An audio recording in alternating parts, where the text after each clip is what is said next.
चुगली की धार इतनी तेज होती है कि वो खून के रिश्तों को भी काट कर रख देती है। इसलिए चुगलखोर से सावधान रहिए, आपकी जिंदगी सुकून से कटेगी। नमस्कार दोस्तों, आज के वीडियो में करेंगे हम 22 मार्च के सभी महत्वपूर्ण करंट अफेयर पे। देखिए, आज के वीडियो के जितने भी करंट अफेयर हैं ये बहुत ही धाकड़ हैं और आपकी सभी आने वाली परीक्षाओं के लिए मोस्ट इंपॉर्टेंट है। और इस वीडियो के लास्ट में आपसे 5 क्वेश्चन वीडियो पूछाएंगे और इनके जवाब भी आपको देना है, तो शुरू से लास्ट तक वीडियो में रहेगा। और इस वीडियो को पूरा देखने के बाद आप इसकी PDF फाइल जो है उसको भी डाउनलोड कर सकते हैं नीचे डिस्क्रिप्शन बॉक्स में, और हमारे टेलीग्राम चैनल पे, दोनों जगहों पे आपको इस वीडियो की PDF मिल जाएगी। और अगर आप इस चैनल पे नए हैं तो चैनल को भी सब्सक्राइब करके बेल आइकन प्रेस कर दीजिएगा और वीडियो को लाइक और शेयर भी कर दीजिएगा।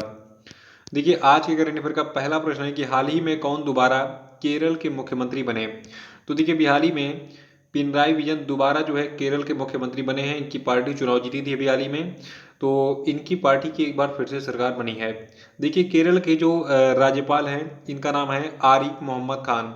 तो देखिए, जो राज्यपाल होता है ये मुख्यमंत्री को उसके पद और गोपनीयता की शपथ दिलाता है। ये लाइन याद रखिएगा, ये एग्जाम में कई बार पूछा गया है, पॉलिटी का क्वेश्चन है कि मुख्यमंत्री को उसके पद और गोपनीयता की शपथ कौन दिलाता है। वो राज्यपाल दिलाता है। और वर्तमान में केरल के राज्यपाल कौन है? आरिफ मोहम्मद खान।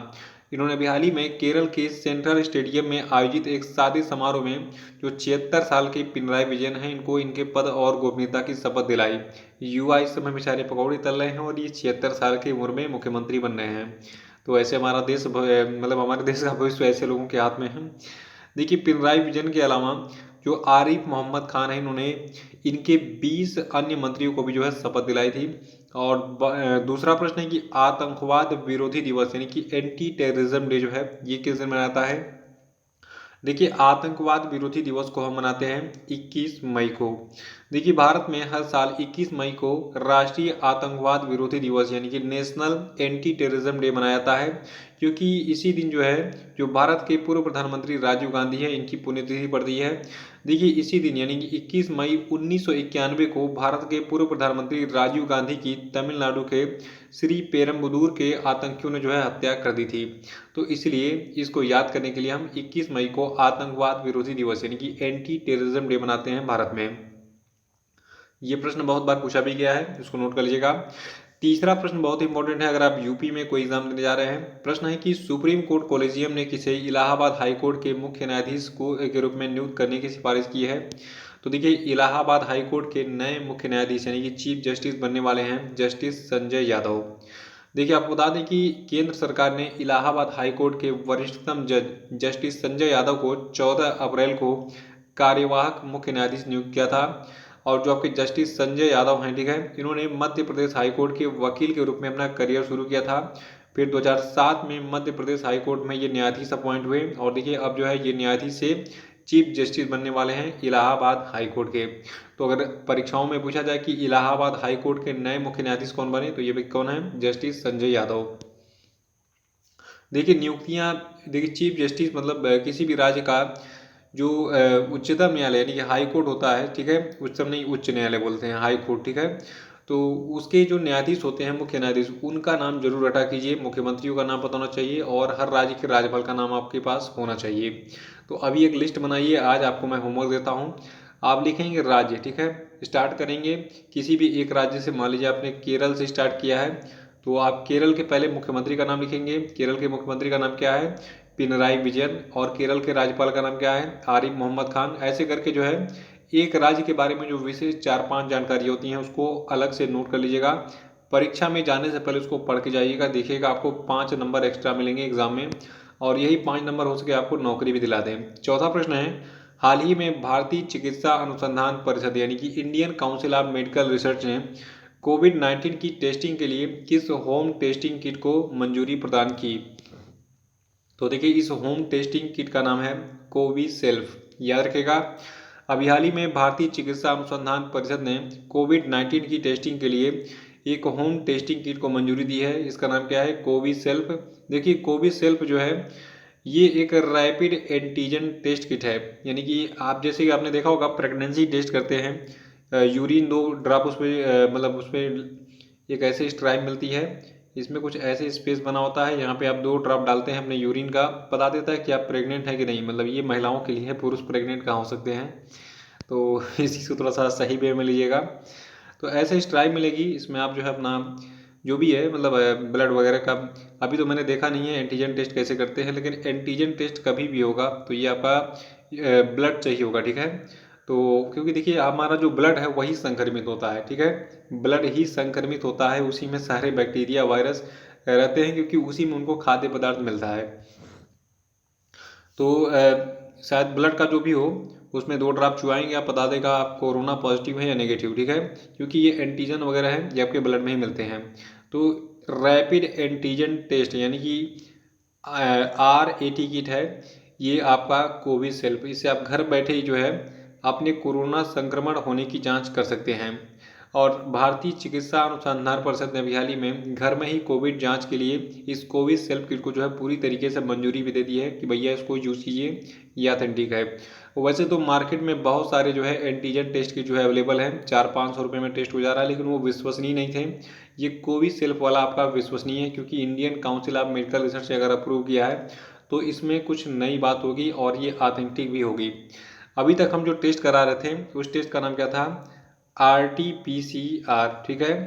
RT का मतलब होगा reverse transcriptase polymerase chain reaction. तो ये RT-PCR जो है सबसे ऑथेंटिक वे है जानने के लिए कि आप कोरोना पॉजिटिव हैं या फिर नेगेटिव हैं। और सौभाग्य से मुझे लखनऊ के Sanjay Gandhi post graduate institute में जो है मतलब वहाँ पे जब मैं रिसर्च कर रहा था तो मुझे वहाँ पे RT-PCR बहुत बार करने का मौका मिला। और देखिए 5वां प्रश्न है कि श्रीलंका दौरे के लिए किसे भारतीय क्रिकेट टीम का मुख्य कोच नियुक्त किया गया है। तो देखिए भारतीय क्रिकेट टीम के मुख्य कोच बनाए गए हैं राहुल द्रविड़। देखिए भारत के पूर्व कप्तान और वर्तमान में राष्ट्रीय क्रिकेट अकादमी के प्रमुख राहुल द्रविड़ जो है ये जुलाई 2021 में श्रीलंका के खिलाफ 3 वनडे और 3 T20 मैचों के लिए टीम इंडिया के कोच होंगे। इससे पहले 2014 में इंग्लैंड के दौरे के दौरान जो राहुल द्रविड़ है, ठीक है, राहुल गांधी याद आ गए, तो राहुल द्रविड़ है, ठीक है, ये बल्लेबाजी सलाहकार के रूप में काम कर चुके हैं। तो 2014 के बाद एक बार फिर से जो है ये अब काम करेंगे कहाँ पे, देखिए पहले ये इंग्लैंड दौरे के दौरान ये बल्लेबाजी सलाहकार बने थे भारत के, और अब 2021 में जो श्रीलंका के खिलाफ 3 वनडे और 3 T20 मैच होने वाले हैं तो उसमें ये टीम इंडिया के कोच के रूप में काम करेंगे। चौथा प्रश्न कि प्रधानमंत्री मोदी ने गुजरात के चक्रवात ताउते से प्रभावित इलाकों में राहत पुनर्वास के लिए अभी हाल ही में कितने करोड़ रुपए के वित्तीय सहायता का ऐलान किया। तो देखिए बारी बारी से सभी राज्यों को राहत पैकेज दिया जाता है, जो राज्य बताता है भैया हमारा इतना आकलन हुआ नुकसान का, तो उसके हिसाब से पैकेज की घोषणा होती है। तो गुजरात में सबसे ज़्यादा ये प्रभावित रहा, ताउते से जो है गुजरात में सबसे ज़्यादा मतलब प्रभाव पड़ा था, क्योंकि देखिए जो अरब सागर का रीजन है मैंने आपको बताया था, अरब सागर के रीजन में जो है पड़ने वाले जितने भी देश हैं, देखिए थोड़ा सा मैप बनाते हैं एक आउटलाइन। देखिए मान लीजिए ये आपका इंडिया का मैप है, ठीक है, ठीक है, ये आपका खम्भात की खाड़ी गुजरात वाला रीजन है, फिर यहाँ पे आपका मुंबई पड़ेगा, फिर गोवा पड़ेगा, फिर ऐसे ऐसे करते करते केरला पड़ जाएगा, ये अरब सागर का रीजन है। तो अगर कोई चक्रवात यहाँ पे आएगा तो ये इन सभी राज्यों को प्रभावित करेगा, ठीक है। तो जितने राज्य हैं उनमें से सबसे पहले ताउते से प्रभावित इलाकों का दौरा किया पीएम मोदी ने गुजरात का।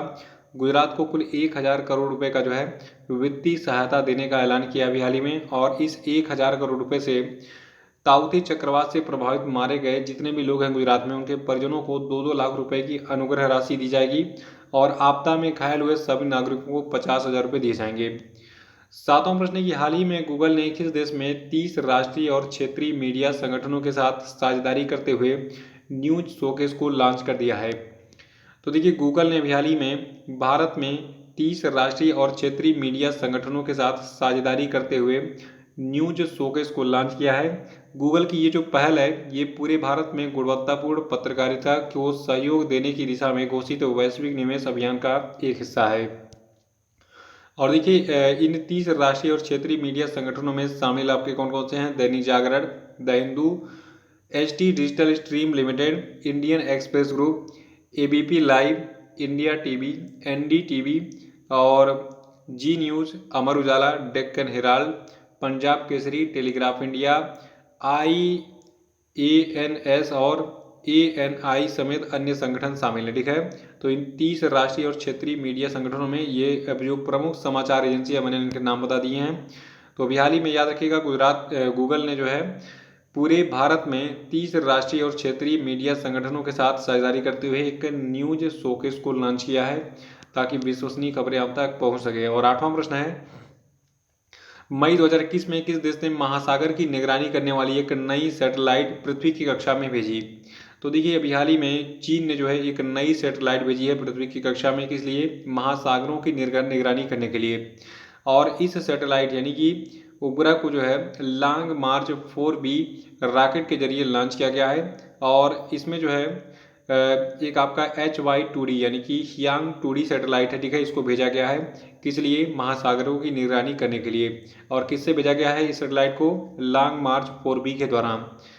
और देखिए ये लॉन्चिंग जो है ये चीन के उत्तर पश्चिम में जीव कुआन सैटेलाइट लॉन्च सेंटर से हुई है। तो देखिए यहाँ पे 3 चीज़ें प्रमुख हैं। अभी हाल ही में चीन ने एक सैटेलाइट भेजा जिसका नाम क्या था?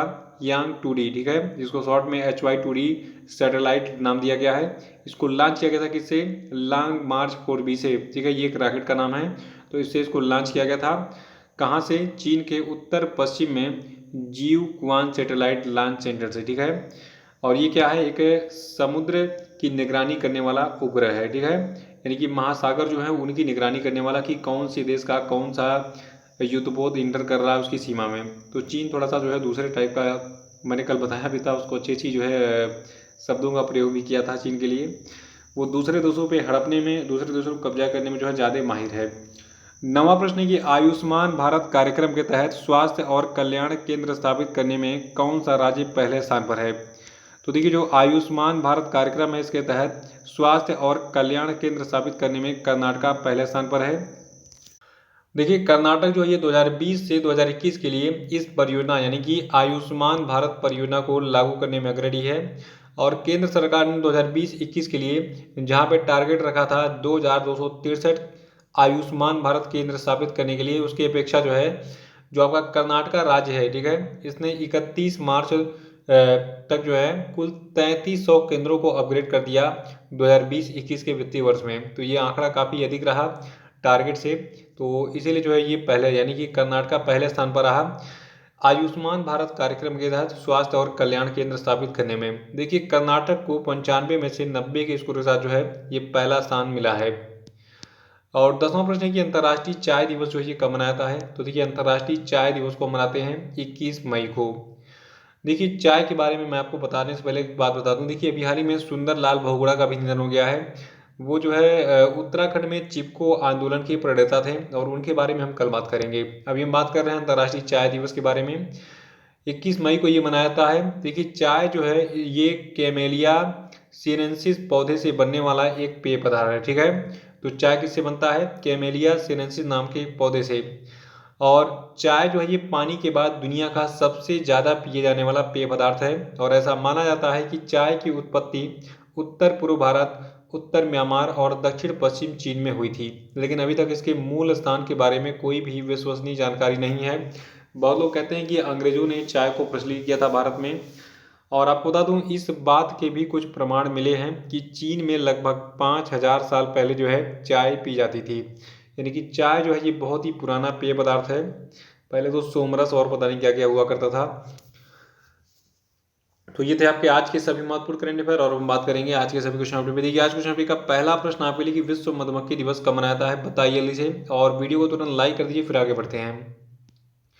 दूसरा है कि विश्व मेट्रोलॉजी दिवस जो है ये कब मनाया था? बताइए। तीसरा कि पाकिस्तान का नया राष्ट्रीय सुरक्षा सलाहकार कौन बना? नाम बताइए इनका। चौथा कि हाल ही में राजस्थान की किस पूर्व मुख्यमंत्री का कोरोना की चपेट में आने से 93 वर्ष की उम्र में निधन हो गया? बताइए। पांचवा कि किस राज्य सरकार ने म्यूकर माइकोसिस यानी कि ब्लैक फंगस रोग को 19 मई 2021 को महामारी घोषित किया? बताइए।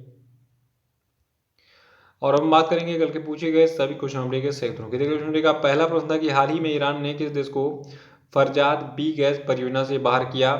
तो देखिए ये देश आपका भारत है। दूसरा था कि माली गणराज्य के नए प्रधानमंत्री कौन बने? इनका नाम है मुख्तार कोने। तीसरा था कि हाल ही में पूर्व रक्षा राज्य मंत्री रह चुके भारतीय जनता पार्टी के किस वरिष्ठ नेता की लंबी बीमारी के बाद 18 मई को जम्मू में निधन हो गया? इनका नाम क्या है? चमन लाल गुप्ता। चौथा था कि सीमोर्ग किस देश का सबसे शक्तिशाली सुपर कंप्यूटर है, तो ये ईरान का सबसे शक्तिशाली सुपर कंप्यूटर है। पांचवा था कि भारत का पहला कृषि निर्यात सुविधा केंद्र कहाँ शुरू किया गया, ये पुणे में शुरू किया गया है। तो इसी के साथ ये वीडियो समाप्त होता है। वीडियो को लाइक और शेयर कर दीजिएगा, जो लोग नए हो चैनल को सब्सक्राइब कर लेंगे। तो बहुत बहुत धन्यवाद। Thank you and have a nice day.